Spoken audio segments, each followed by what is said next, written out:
Hello friends, જય શ્રી કૃષ્ણ. કેમ છો બધા? ક્રિશાસ ફૂડી વ્લોગ્સમાં તમારું સ્વાગત છે. આજે આપણે બનાવીશું તીખા ગાંઠિયા. ફ્રેન્ડ્સ, એકદમ બજારમાં મળતા ફરસાણવાળા જેવા જ એકદમ બહારથી ક્રિસ્પી અને ખાવામાં સોફ્ટ તેવા તીખા ગાંઠિયા મશીનથી આપણે આજે ઘરે બનાવીશું. તો એની એકદમ સચોટ માપ સાથેની રીત આપણે જોઈશું. તો ચાલો આપણે તેની રેસીપી જોઈ લઈએ. તીખા ગાંઠિયા બનાવવા માટે સૌપ્રથમ મેં અહીં તપેલીમાં પોણો કપ પાણી, તેમાં 1 ચમચી તેલ એડ કર્યું છે. હવે તેને ઉકળવા દઈશું. આપણું પાણી ઉકળી ગયું છે. હવે તેમાં થોડા સોડા એડ કરી તેને સારી રીતે હલાવી અને ગેસ બંધ કરી દઈશું.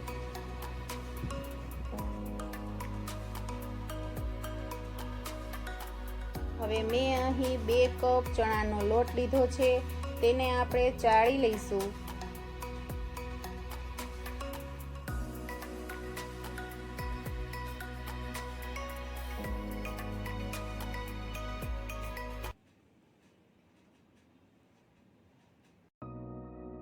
હવે આપણે તેમાં અજમાને આ રીતે હાથમાં ક્રશ કરી અને એડ કરીશું, જેથી કરીને તેનો ટેસ્ટ ખૂબ જ સરસ આવે છે.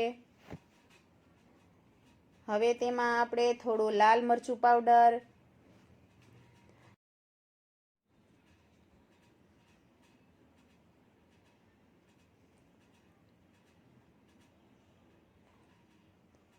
સ્વાદ પ્રમાણે મીઠું એડ કરીશું.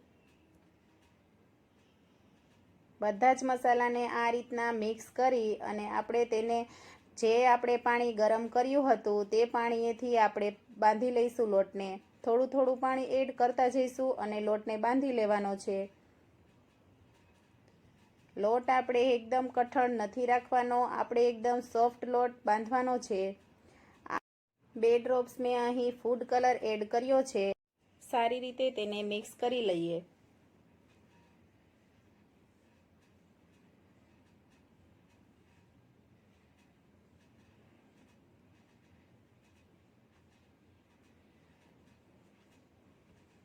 તીખા ગાંઠિયાનો લોટ આપણો એકદમ રેડી છે. આ જ રીતનો આપણે સોફ્ટ લોટ બાંધવાનો છે, જેથી કરીને આપણા ગાંઠિયા અંદરથી સોફ્ટ અને બહારથીને ક્રિસ્પી બનશે.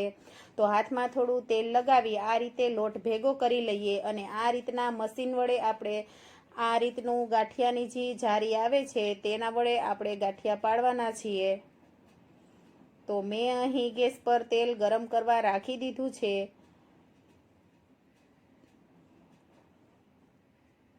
આપણે થોડો લોટનો ટુકડો નાખી ચેક કરી લેશું આપણું તેલ ગરમ થયું છે કે નહીં.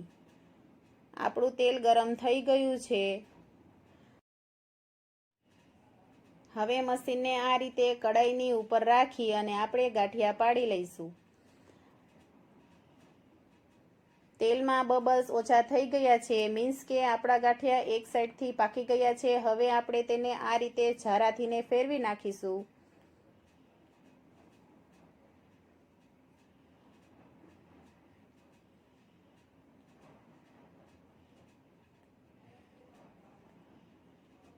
આપણા ગાંઠિયા આ રેડી થઈ ગયા છે. આ જ રીતે હું બધા ગાંઠિયાઓને રેડી કરી લઈશ.